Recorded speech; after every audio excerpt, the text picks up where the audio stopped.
more music than the others.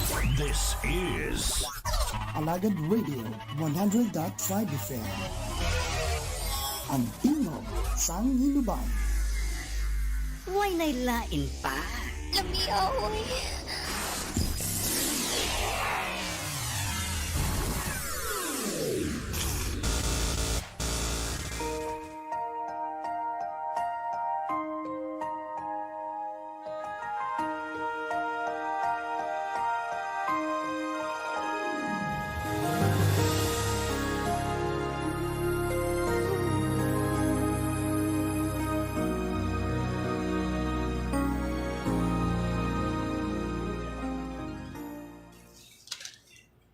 Abyan may nga dira sa imo kag welcome sa aton nga palatuntunan ang Ilonggo Daily Light from God's Word radio broadcast. Naghalin pa diri sa Bae City Fellowship Baptist Church. Ako si Pastor Ipaprasakar. Nagapasalamat sa imo nga pag-abri sa imo nga radyo, lisuanan sa imo radyo dira sa Hinubaan Negros Occidental. Salamat sa kay Nyril Mulabin o sino man nga operator nga naga-replay sining aton nga broadcast. Dira sa San Jose Sipalay kay Pastor Reniel Valdez. Salamat sa imo nga pag-replay man sini aton mga kauturan, mga kabyanan dira sa Binolig Fellowship Baptist Church. Mayng aga dira sa inyo nga tanan. San pa sa akong mga paryente o gangan. Mrs. Lorenza Magahen, mang mayong aga. Kay Mr. and Mrs. Teodoro Cahulo. Salamat, Pastor and Mrs. Agudo. Dira sa Binolig Fellowship Baptist Church. Bisan pa dira sa Kaliling, Kawayan. Pastor and Mrs. Johnny Dayuno.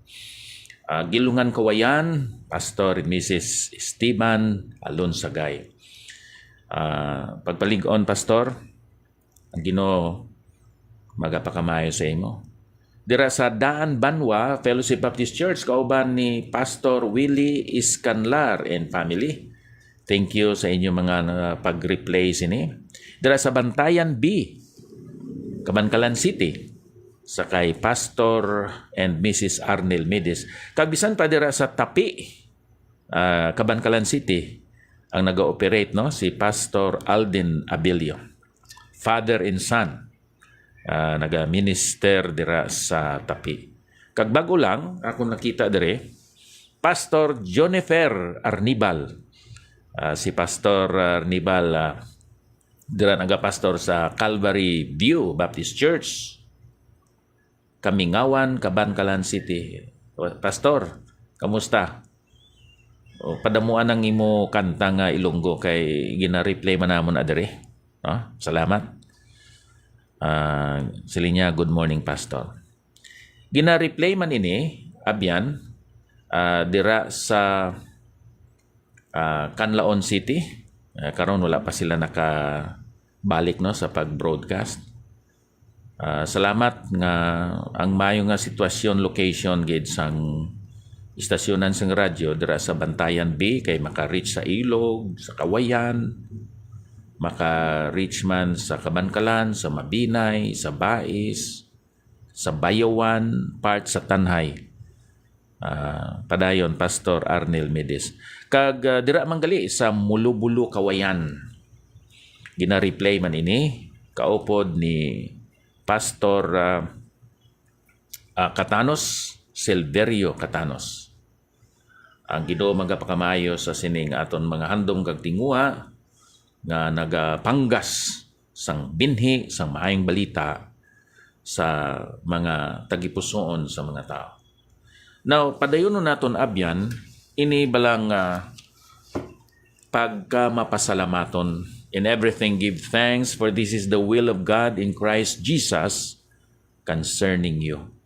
Nga kinanglan mag-abound kita sa pagpasalamat. Kita nga mga alagad sa Ginoo kag ilabi na gid sa mga Kristohanon. Ako nakita diri abyan ang pila ka mga rason nga ang magpasalamat kita sa Ginoo. Sa Colossians chapter 2 verse 6, verse 7, and then there is verse 8. Una, no? Why should you abound in thanking God? Sa verse 6, padayon nato nining pagtuon. Busa sa bagay nga ginbato ninyo si Kristo Jesus nga Ginoo, magawi kamo sa iya. Ang mga alagad sa Ginoo magakalipay sa makita kag may baluan nila nga ang mga Kristohanon mga matutom. Mga Kristohanon nga nagagawi dira sa kay Kristo Jesus. The first reason that we should abound in thanking God is the saintly walk of the saints. Saintly, balaanon nga paggawi sa mga Kristohanon. Now, ano ina ang saintly walk?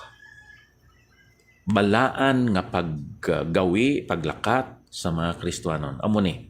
Verse 6, kon ang mga Kristohanon faithful. Faithful.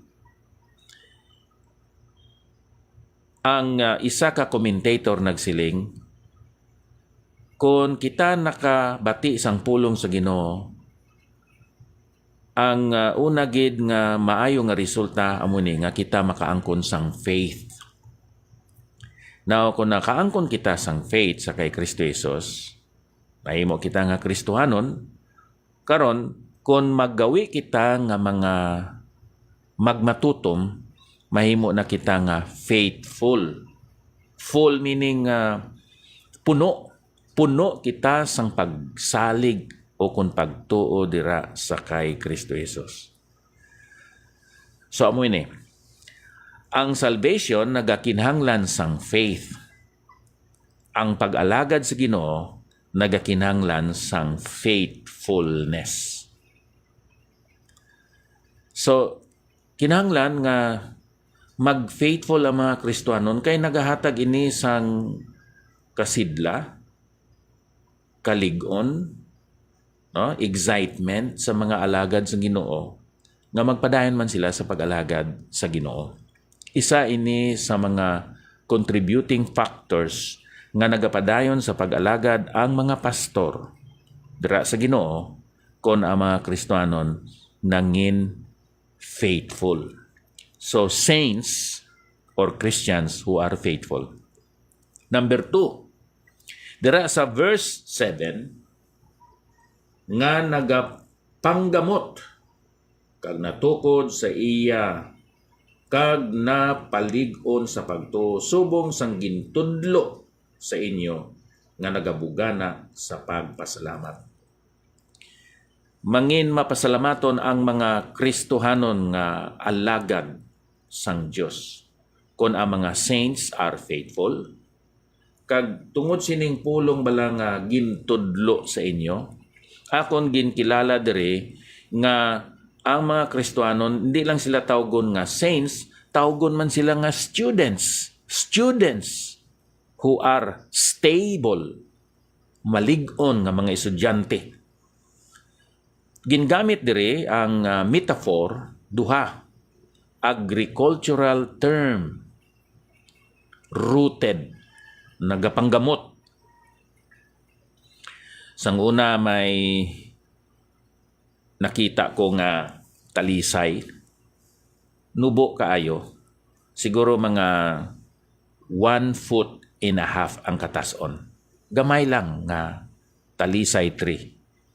Tika hindi kami gusto nga ang amo nga kahoy magatubo kag magaguba sang foundation sang amon simbahan. Ang akong ginhimo nga gingabot ko. Paggabot ko abyan, ang gamot, main root sang talisay, mga nagdubli. Siguro mga 2 feet, kinautod pa man. Siguro mga 3 feet gid ang iyang kadalumon sang iyang gamot. 1.5 foot ang height sang talisay tree. Pero ang iya gamot siguro mga 3 feet gid. Kay nautod. No? Dako pa man ang puntas ang nautod. So, siling ko amo galining kabangdanan nga ang talisay tree mabudlay nga tumbahon sang madlos, unos, balod dira sa higad sang baybay sang dagat. Tungod kay ang iya gamot mataas, dalom, maligon. Kung ikaw estudyante sang pulong sa Ginoo, kag nagapadayon ikaw bisan may mga pagtilaw, mga problema, mga kasubo nga nagaduaw sa imo nga kabuhi, hindi ikaw matumba, hindi ikaw magabot, kay ikaw rooted sa imo pagkakristuano. Ina mga Kristuanon nga dali lang masilo, dali masandad, sige untat sa pag-alagad, mabackslide sige, hunas taob ang pag-alagad sa Ginoo, hindi na sila rooted nga mga Kristuhanon. Paano ikaw mangin rooted nga Kristuhanon? Kung ikaw nagatuon sang pulong sa Ginoo kag imo ginaaplikar ang pulong sa Ginoo sa imo kabuhi. So amo na ang agricultural terms ang aton stability, rooted. Now, ari diri ang architectural terms sa aton pagkakristuhanon. Siling diri sa bersikulo 7, natukod sa iya kag napalig-on sa pagtuo. Ari diri ang architectural term pang building ni. Edificio, established, built up in Him. Kung may building, may builder. Kung may natukod, may nagtukod. Hindi ba? So, ini isa ka architectural term para ni sa mga builders. So, ang imo nga pagkabuhi subo nga Kristuhanon, you have to build it up. Hindi ka magsalig sa mga tudlo lang sang inyo pastor. Ikaw mismo, personal, nagatuon, nagausisa, sang pulong sa Ginoo, may applications na karon, no? Dira para sa cellphone, inang ginatuwag nila nga My Sword.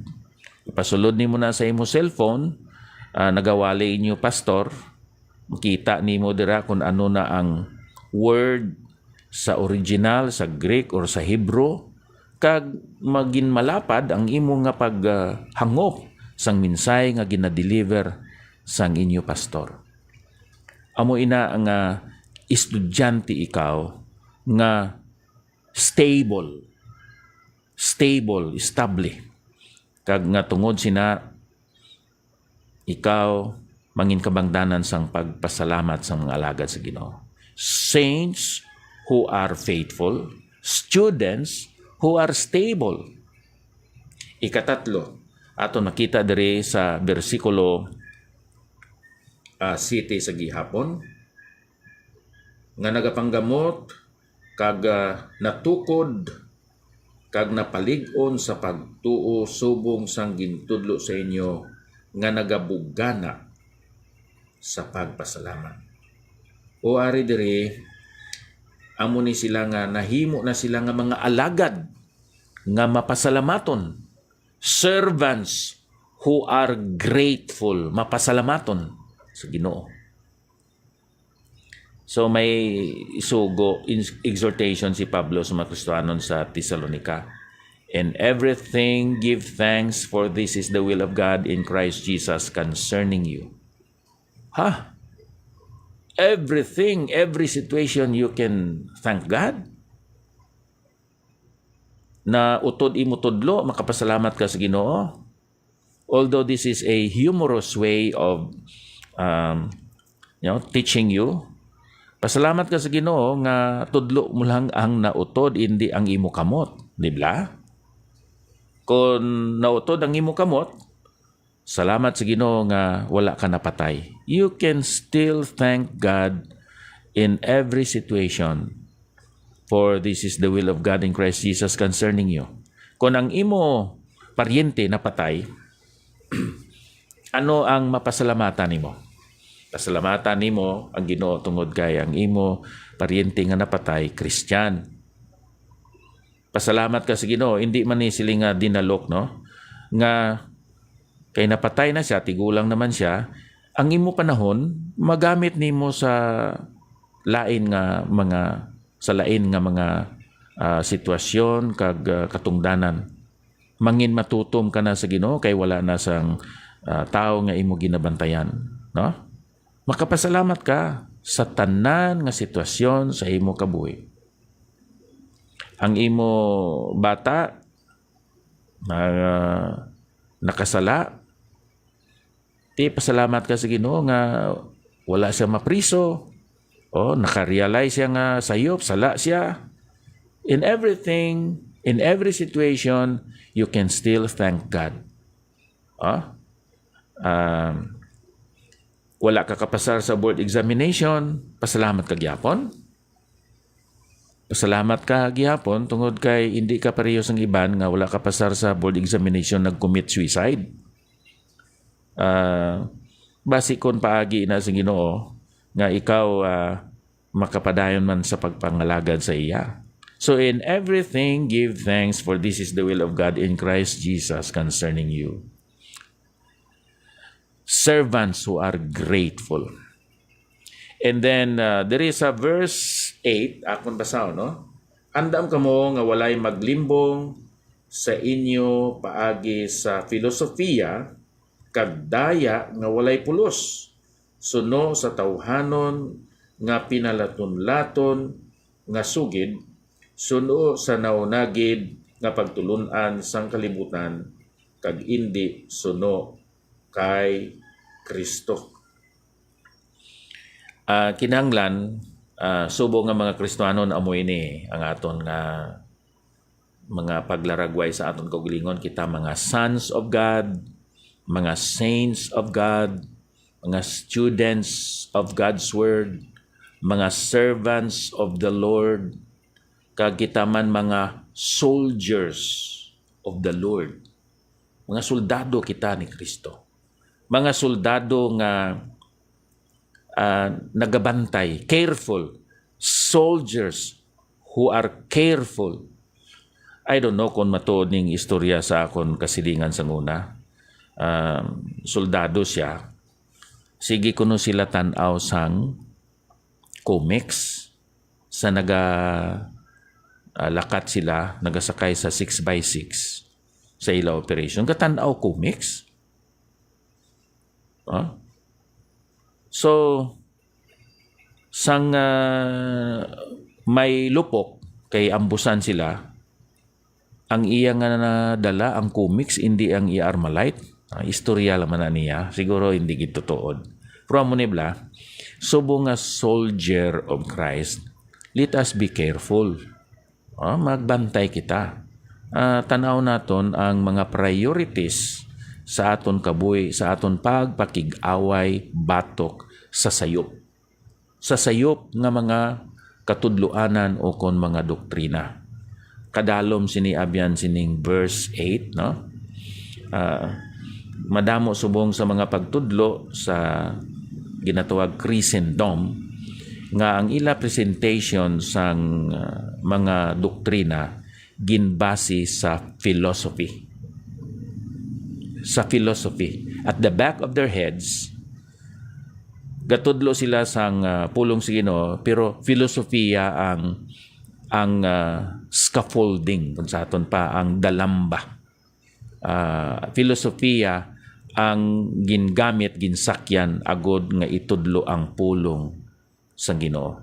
Tikon philosophy ang imong background, itudlo nimo ang Christianity, hindi na siya maghusto ang imo nga doktrina. Kaya kung magtuon ikaw sang pulong sa Ginoo, kinanglan ang pulong nato, you are hublas naked ka, wala ka sang dala nga magaatubang kag magausisa sang pulong sa Ginoo. Wala ka sang baggage nga imo.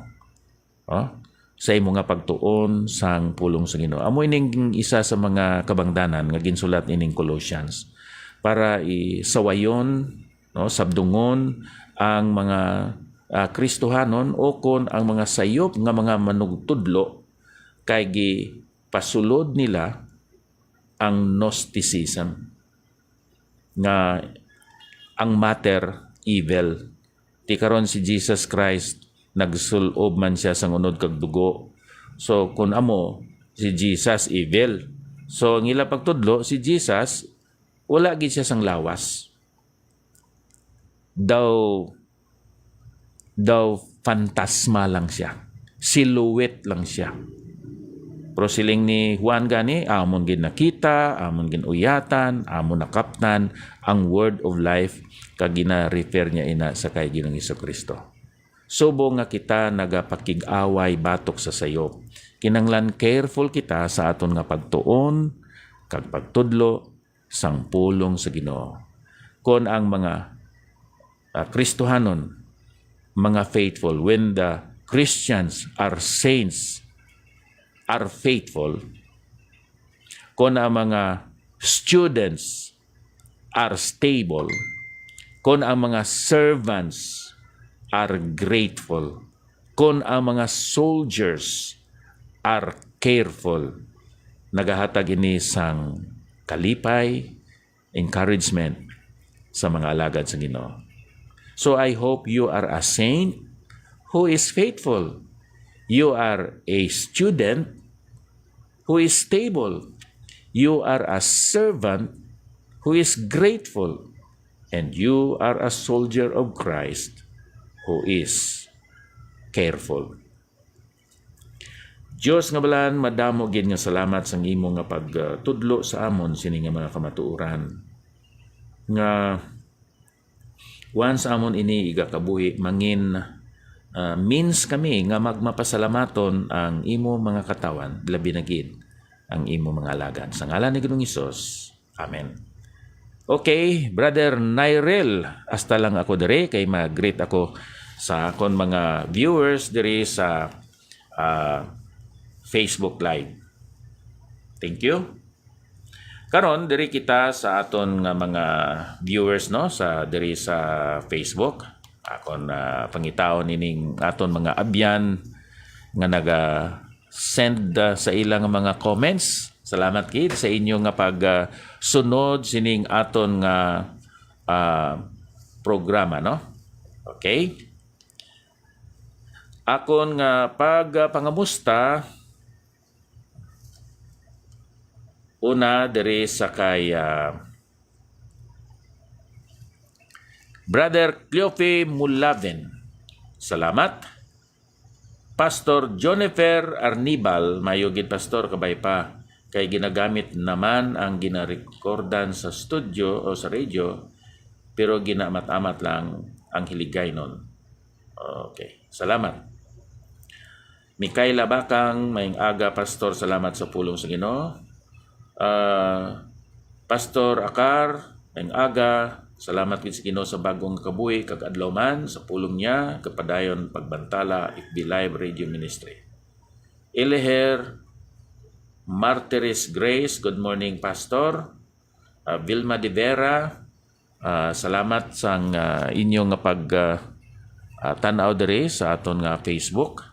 Kabay pa kuntani ang Ginoo magagamit sini nga mga mensahe para sa inyo pagtubo subong nga mga Kristohanon sa nagaulat kita sa pagbalik sa aton Ginoo. Madamo gid nga salamat. No greater love is known, no greater love is shown than when one lays his life down for a friend. But Jesus died for me when I was his